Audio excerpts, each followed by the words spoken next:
اگر میں غلط نہیں ہوں تو تو خضر ہے. کہتے میں ڈر گیا. تو کہا یہ مجھے ایک بندہ ملا جو مرتبے میرے سے اوپر سے. اے جناب کہانیاں تے اس لیے میں نے بیان کیا کہ یہ حضرت موسیٰ علیہ السلام اور پیغمبروں کے مقابلے پہ انہوں نے اپنے بابے بنائے ہوئے ہیں. تو اب ہم ان کو صرف پیار سے ہی کہہ سکتے ہیں کہ مرنے سے پہلے اے مسلمان کر لے اس پہ غور. کتابوں کا خدا اور ہے, بابوں کا خدا اور. تو آپ لوگوں نے مایوس نہیں ہونا. ان لوگوں کے بارے میں تو مجھے یقین ہے کہ یہ لوگ تو اللہ کے دیدار سے محروم ہوں گے جنہوں نے بد عقیدگیاں پھیلائی ہیں, لیکن آپ لوگ مایوس نہ ہوں. ہر مؤمن کو قیامت کے دن اللہ تعالیٰ کا دیدار ہوگا اور جنت میں بھی دیدار ہوگا انشاءاللہ تعالیٰ. اس پہ درجنوں احادیث بخاری مسلم کی اور قرآن کی آیات بھی گواہ ہیں. اور آپ دیکھیں دنیا میں بھی اللہ نے ایک تھوڑا سا ماڈل رکھا ہوا ہے. نماز مؤمن کی معراج ہے. کیوں کہا جاتا ہے نماز معراج النبی میں تحفہ ملا ہے؟ وہاں سدرۃ المنتہا پہ اللہ اور نبی نے ڈائریکٹ باتیں کی تھیں حجاب کے اندر, وہ میں بعد میں حدیث بتاؤں گا. آپ یہاں دنیا پہ بیٹھ کے اللہ سے باتیں کر سکتے ہیں نماز کے اندر. باقی یہ جو کہانی مشہور ہے نا کہ یہ معراج النبی کی گفتگو ہے اللہ کی اور نبی الاسلام کی التحیات للہ والصلوات والطیبات, یہ بالکل کہانی ہے, یہ کسی حدیث میں نہیں آئی ہے. بخاری مسلم میں تو واضح آیا ہے. صحابہ کرام کہتے ہیں رسول اللہ صلی اللہ علیہ وآلہ وسلم نماز کا تشہد ہمیں قرآن کی طرح سکھاتے تھے. ابن مسعود کہتے ہیں کہ میرے ہاتھ کو نبی الاسلام نے اپنے دونوں مبارک ہاتھوں میں لے کے مجھے یہ سکھایا تھا التحیات للہ والصلوات والطیبات. تو یہ نبی الاسلام نے سکھایا ہوا ہے, اس کا معراج کے ساتھ کوئی تعلق نہیں ہے. یہ کہانی ہے جو آپ بچپن سے سارے سنتے ہیں. جی نبی الاسلام نے کہا التحیات للہ والصلوات والطیبات, اللہ نے کہا السلام علیکہ ایھا النبی ورحمۃ اللہ وبرکاتہ. تو نبی الاسلام نے نعوذ باللہ پھر کریکشن کی اور کہا السلام علینا وعلی عباد اللہ الصالحین. اور پھر فرشتوں نے کہا اشہد ان لا الہ الا اللہ واشہد ان محمدا عبدہ ورسولہ. ایک کہانی ہے سر, کڈی وڈی کہانی ہے, اور بچپن تو سن رہے ہو. آج تک کسی مولوی کو پوچھا ہے اے وہ کہانی جڑا بریلوی بھی بیان کرتا ہے, دیوبندی بھی بیان کرتا ہے, اہل حدیث بھی بیان کرتا ہے, کسی نے نہیں پوچھا لکھی کہاں ہوئی یہ کہانی ہے. سورۃ القیامہ کی آیت نمبر 22 اور 23 میں آیا ہے, اللہ تعالیٰ نے فرمایا وجوہ یومئذ ناظرہ, اس دن ایسے چہرے ہوں گے جو تر و تازہ ہوں گے, الی ربہا ناظرہ, اپنے رب کی طرف دیکھ رہے ہوں گے. جو تر و تازہ چہرے ہوں گے وہ اپنے رب کی طرف دیکھ رہے ہوں گے. اچھا بعض لوگ کہتے ہیں نہیں جی وہ یہاں دیکھنے سے مراد ہے کہ وہ رحمت کا انتظار کر رہے ہوں گے, وہ جنہوں نے نہیں ماننا. تو یہ جو سورۃ الفجر کی آیت ہے وَجَاءَ رَبُّكَ وَالْمَلَكُ صَفًّا صَفًّا, قیامت والے دن اللہ اور فرشتے قطار در قطار اس دنیا پہ اتریں گے, کیونکہ میدان محشر اس دنیا میں عدالت لگنی ہے. تو جیسا اللہ کی شان کے لائق ہے وہ زمین پہ اترے گا. اور پھر اس کا کلائمیکس ہے سورۃ المطففین آیت نمبر 15, کَلَّا إِنَّهُمْ عَنْ رَبِّهِمْ يَوْمَئِذٍ لَمَحْجُوبُونَ. اللہ تعالیٰ کافروں کے بارے میں فرماتا ہے کہ ضرور بالضرور اللہ کے جو منکر ہیں وہ اپنے رب کے دیدار سے اوٹ میں کر دیے جائیں گے قیامت والے دن. اچھا اللہ کے دیدار سے اوٹ میں کر دیے جائیں گے کافر, تو اس کے اندر کیا امپلائیڈ ہے کہ اہل ایمان حجاب اٹھا دیا جائے گا, کیونکہ اللہ کے آگے تو کوئی حجاب نہیں آ رہا نا, اللہ کے سامنے تو کوئی چیز چھپی نہیں ہوئی ہے. یہ بندے اور اللہ کے درمیان حجاب ہے, کافر کے درمیان آ جائے گا, مومن کا اٹھ جائے گا. یہ واضح ثبوت ہے. لہذا شیعہ کا موقف جو ہے باطل ہے. بلکہ میں شیعہ کو دعوت دوں گا کہ اللہ کے بندو ہماری نمازوں عبادات ان ساری چیزوں کا کیا حاصل ہونا ہے کہ اگر ہم جنت میں پہنچ جائیں اور تب بھی اپنے رب کو نہ دیکھ سکیں. قرآن کی درجنوں آیات میں جو اللہ تعالیٰ بار بار کہتا ہے کہ بغیر دیکھے اپنے رب سے ڈرتے ہیں, تو یہ پردہ آخر اٹھنا ہے نا, کبھی اس دن اٹھنا ہے کہ جس دن اللہ تعالیٰ نے یہ امتحان میں آپ کو پاس کر دینا ہے کہ ہاں جی تم بغیر دیکھے ڈرتے تھے نا, اب اس کا انعام ہے, مجھے دیکھ لو. یہ تو امپلائیڈ ہے اس کے, ورنہ تو دین کی لذت ہی ختم ہے اگر قیامت میں جنت میں اللہ کا دیدار نہیں ہے. بخاری مسلم میں درجنوں احادیث ہیں. اسی کانٹیکسٹ میں جو سورۃ القیامہ کی آیت نمبر 22 ہے وجوہ یومئذ ناظرہ الی ربہا ناظرہ, اس آیت کے کانٹیکسٹ میں بخاری مسلم دونوں میں حدیث ہے. صحابہ کرام نے پوچھا یا رسول اللہ کیا ہم اپنے رب کو دیکھیں گے قیامت والے دن؟ آپ نے فرمایا تم ضرور اپنے رب کو دیکھو گے. 14ویں رات کا چاند جب چھایا ہوتا ہے اور کوئی بادل نہ ہو تو تمہیں اس چاند کو دیکھنے میں کوئی تکلیف محسوس نہیں ہوتی. سورج کو دیکھنے میں تکلیف ہوتی ہے, چاند کو دیکھنے میں نہیں ہوتی. بالکل اس طریقے سے تم اپنے رب کو بھی دیکھو گے اور تمہاری آنکھوں پہ کوئی سٹرین نہیں آئے گا، جیسا کہ اس کی شان کے لائق ہے تم اپنے رب کو دیکھو گے انشاءاللہ۔ اور سر صحیح مسلم میں ایک بڑی رکت انگیز حدیث ہے، نبی علیہ السلام فرماتے ہیں جنتی جب جنت میں پہنچ جائیں گے نا تو اللہ تعالیٰ جنتیوں سے کہے گا کہ ہاں جی کوئی اور نعمت چاہیے، تو جنتی کہیں گے یا اللہ اس سے بڑی کیا نعمت ہے کہ تو نے ہمیں ہمیشہ کے دوزخ کے عذاب سے بچا لیا، ہمارے چہرے تر و تازہ کر دیے، ہمارا منہ مانگا انعام ہمیں دیا، ہمیشہ کی زندگی ہمیں دے دی، اس سے بڑی بھی ابھی کوئی نعمت باقی ہے؟ تو پھر اللہ تعالیٰ ان کو سرپرائز دیتے ہوئے اپنا اور بندوں کے درمیان حجاب اٹھائے گا اور لوگ اپنے رب کی زیارت کریں گے، اور جب وہ رب کو دیکھ لیں گے نا تو ان کو دنیا کی اور جنت کی ہر نعمت بھول جائے گی، وہ کہیں گے اصل نعمت تو یہ ہے، یہ اللہ نے سرپرائز میں رکھی ہوئی ہے جنت کے اندر۔ یہ صحیح مسلم میں حدیث ہے۔ پھر نبی علیہ السلام نے کہا کہ چاہو تو قرآن پڑھ کے دیکھ لو، سورہ یونس کی آیت نمبر 26 آپ نے تلاوت کی، للذین احسنوا الحسنى وزیادہ، جو لوگ نیکوکار ہیں اللہ تعالیٰ ان کے لیے بہتر اجر رکھے گا اور کچھ بڑھ کے بھی دے گا۔ وہ کہتے ہیں کہ بڑھ کے جو دے گا وہ یہ ہے سب سے بڑھ کے اللہ کا دیدار انشاءاللہ تعالی۔ اور پھر صحیح مسلم کی وہی حدیث جو دجال والی میں نے بیان کی 7356 کہ تم میں سے کوئی اپنے رب عز و جل کو نہیں دیکھ سکتا یہاں تک کہ وہ مر نہ جائے، تو مرنے کے بعد انشاءاللہ تعالی اللہ کا دیدار ہوگا۔ اور مرنے سے پہلے ہے مسلمان کر لے اس پہ غور، کتابوں کا خدا اور ہے، بابوں کا خدا اور یقین کر جب تو یہ غور کرے گا نا تو تیرے اندر سے آواز نکلے گی کیا کہ نہ میں وابی، نہ میں بابی، نہ میں سو کارڈ وابی تے نہ میں بابیاں دا دفاع کرنے والا بابی، میں ہوں مسلم علمی کتاب انشاءاللہ۔ البتہ میرے بھائیوں اس کائنات میں ایک ہستی ایسی ہے جسے اللہ تعالیٰ نے اس دنیا میں خواب کی حالت میں اپنا دیدار عطا کیا اور اس اعتبار سے باقی ساری مخلوقات پہ فوقیت دی، اور وہ ہمارے محبوب سید الاولین والآخرین شفیع المذنبین رحمت للعالمین سیدنا و مولانا امام اعظم محمد رسول اللہ صلی اللہ علیہ وآلہ وسلم کی مبارک ذات ہے۔ اور یہ تو نبی علیہ السلام کے بارے میں خواب میں زیارت والا معاملہ، یہ تو میں حدیث آپ کو بعد میں بیان کرتا ہوں۔ آپ کے بابوں نے یہ دعویٰ امام حنیفہ کے لیے بھی کیا، وہ کہتے ہیں 100 دفعہ خواب میں زیارت ہوئی ہے۔ امام رمبل کے بارے میں تو فضائل اعمال کے اندر لکھا ہے کہ خواب میں اللہ کو دیکھا اور پوچھا کہ اللہ جی میں آپ کا قرب چاہتا ہوں تو کس چیز سے حاصل کروں، تو اللہ نے فرمایا قرآن سے۔ تو کہ امام رمبل نے کہا کہ اللہ سمجھ کے کہ بغیر سمجھ کے، تو اللہ نے کہا کہ چاہے سمجھ کے چاہے بغیر سمجھ کے، کڈی کہانی خواب وچ ایہی چیز لینی سی۔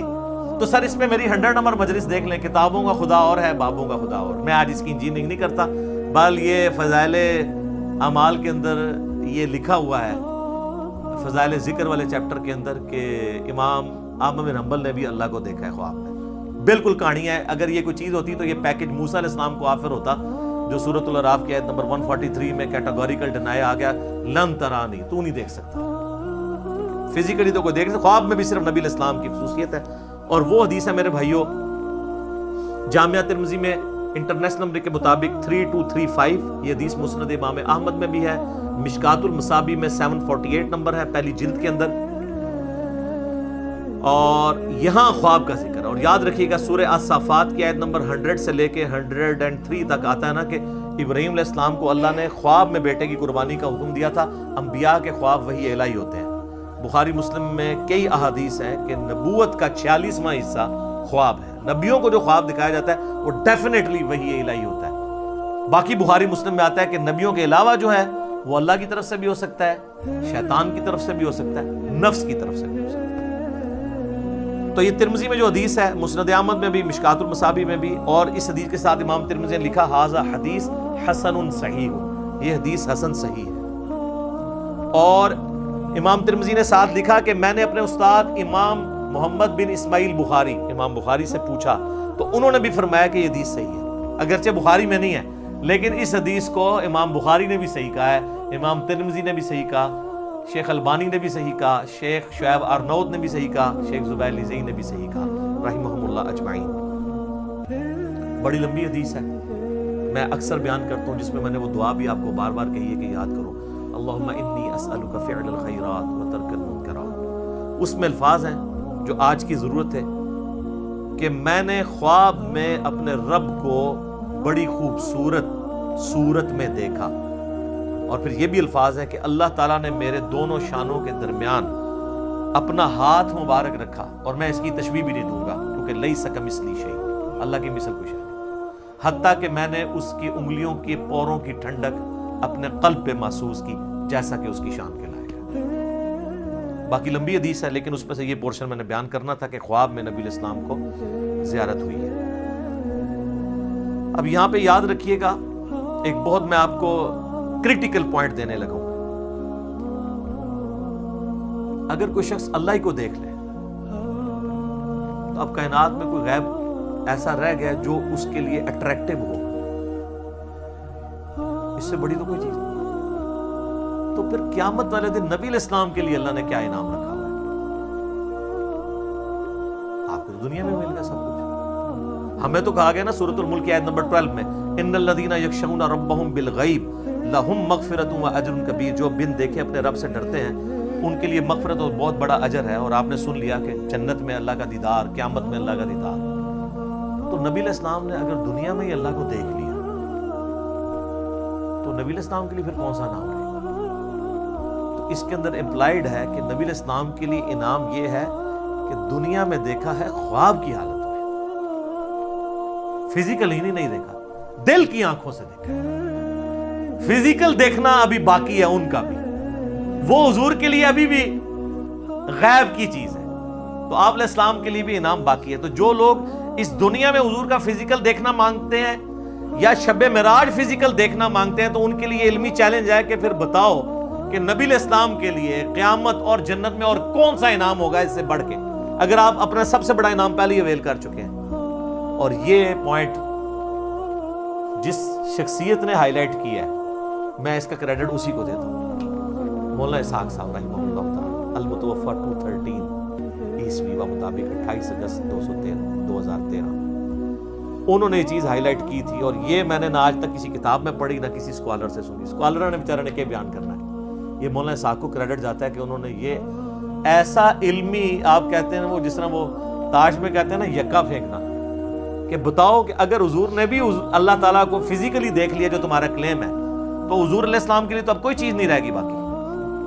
تو خواب میں ہی دیکھا، فزیکلی نہیں دیکھا، شب معراج بھی دیکھا تو پردے میں دیکھا، فزیکلی نہیں دیکھا۔ وہ انشاءاللہ میں اس کے اوپر ڈسکشن کرتا ہوں آخر میں۔ شب معراج میں صحابہ اکرام علیہم رضوان کی 3 آراء پائی جاتی ہیں دیدار خداوندی عز و جل کے حوالے سے۔ پہلی رائے یہ ہے جو صحیح بخاری اور صحیح مسلم میں سیدنا عبداللہ ابن مسعود رضی اللہ تعالیٰ عنہ سے جب پوچھا گیا کہ یہ جو سورۃ النجم کی آیت نمبر 9 ہے، فَكَانَ قَابَ قَوْسَيْنِ أَوْ أَدْنَىٰ، وہ دونوں اتنے قریب ہوئے کہ 2 کمانوں کے درمیانی فاصلہ بلکہ اس سے بھی کم۔ اور پھر اگلی آیت سورۃ النجم کی آیت نمبر 11، مَا كَذَبَ الْفُؤَادُ وَمَا رَأَىٰ، دل نے جو کچھ دیکھا اس کو جھٹلایا نہیں ہے۔ اور پھر سورۃ النجم کی ہی 18 نمبر آیت، لَقَدْ رَأَىٰ مِنْ آیَاتِ رَبِّهِ الْكُبْرَىٰ۔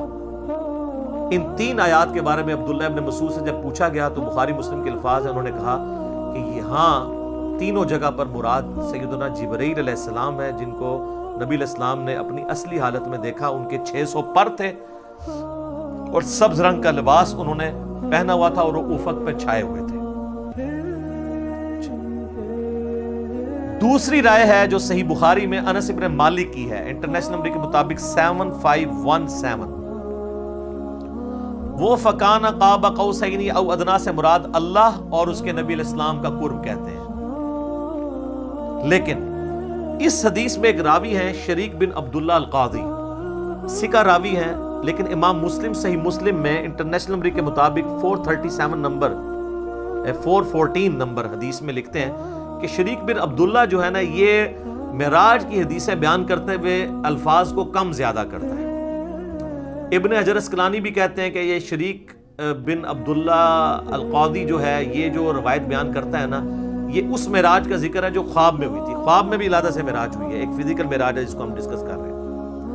اور بعض کہتے ہیں کہ یہ اس کو وہم لگا ہے جو بخاری میں الفاظ ہیں انس بن مالک کے، یہ تمام طرح کی چیزیں یعنی ملتی ہیں. بہرحال یہ انس بن مالک کا اگر موقف ہے، لیکن اس میں بھی دیکھنے کا ذکر نہیں ہے، صرف قرب کا ذکر ہے سدرۃ المنتہا کے موقع پر. تو کوئی حرج نہیں ہے کہ کوئی قرب کی بات کرتا ہے، دیکھنے کا پھر بھی یہاں پہ ذکر کوئی نہیں ہے. اچھا، انس بن مالک رضی اللہ تعالیٰ عنہ کہ اس عقیدے کو سپورٹیو ابن عباس کی رائے ہے صحیح مسلم میں 437 نمبر حدیث میں. انہی 3 آیات سورۃ النجم آیت نمبر 9، 11 اور 18 کے بارے میں جب ان سے پوچھا گیا تو انہوں نے کہا کہ رآہ بفؤادہ مرتین، نبی علیہ السلام نے دل کی آنکھوں سے اپنے رب کو 2 دفعہ دیکھا، یعنی ان آنکھوں سے نہیں دیکھا. اور ابن عباس وہی ہیں جن کے بارے میں صحیح بخاری میں ہم پہلے سن چکے. وہ کہتے ہیں کہ واقعہ معراج جو ہے یہ آنکھوں کا ایکسپیرینس ہے، لہذا وہ آنکھوں کا ایکسپیرینس ماننے کے باوجود دل سے دیدار کی بات کر رہے ہیں، تو دل سے دیدار خواب کی حالت میں ہے، یہ اس کی بات کر رہے ہیں. واقعہ معراج والی میں بھی اگر کریں گے تو دل سے دیکھنے سے مراد کیا ہے، پھر وہ اس کو سپورٹیو اگلی حدیثیں آئیں گی سیدنا ابو ذر غفاری والی. لیکن یہاں پہ میں ایک حدیث بتاؤں، جامعہ ترمذی میں بھی مشکات میں بھی ہے کہ ابن عباس نے کہا لقد را محمد ربہ، بے شک محمد نے اپنے رب کو دیکھا. تو اکرمہ نے کہا کہ حضرت سورۃ الانعام کی آیت نمبر 103 ہے لا تدرکہ الابصار، اللہ کو تو آنکھیں دیکھ نہیں سکتی، تو آپ ہمیں کہہ رہے ہیں کہ نبی علیہ السلام نے اللہ کو دیکھا.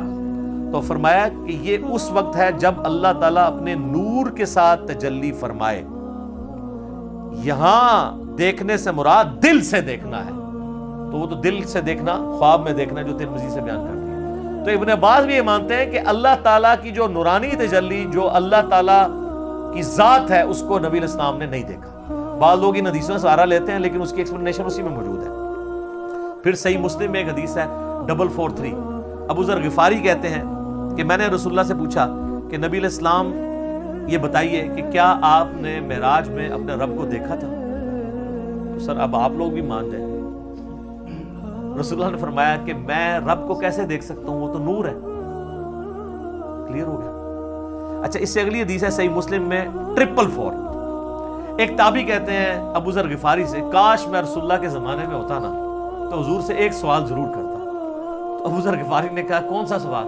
اس نے کہا میں نے حضور سے پوچھنا تھا کہ یا رسول اللہ آپ نے شب معراج اللہ کو دیکھا ہے کہ نہیں. اس سے کم از کم یہ تو کلیئر ہوا کہ صحابہ کے زمانے میں بھی یہ بحثیں چلتی تھی، لہٰذا یہ آج کل جو ان باتوں میں کتاب و سنت بیان کرتے ہیں تو اس کو یہ صوفی ٹائپ لوگ کہتے ہیں، یہ لوگ جو ہیں یہ وہابی ہیں، یہ گستاخ ہیں، یہ حضور کی کمزوریاں تلاش کرتے ہیں. ان کے لیے بہت بڑی پھکی ہے کہ یہ سارے پھر اس زمانے میں موجود تھے. تابعین کہہ رہے ہیں ابو ذر غفاری کو کہ ہم حضور کے زمانے میں ہوتے ہیں نا تو حضور سے پوچھتے کہ یا رسول اللہ آپ نے اس کا مطلب تابعین کو صحابہ نے یہ عقیدہ نہیں بتایا.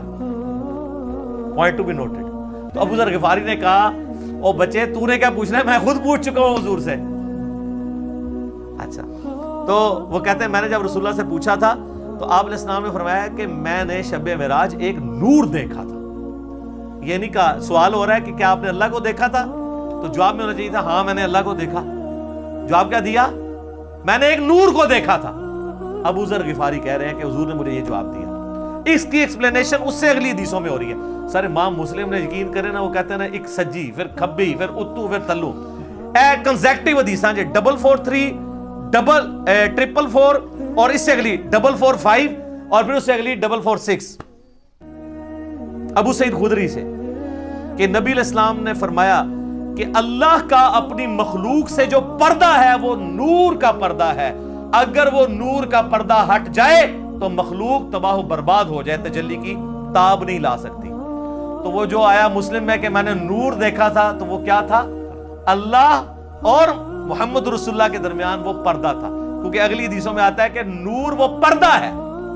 ورنہ تو کہتے ہیں میں نے اللہ کا نور دیکھا، کہا میں نے ایک نور دیکھا تھا.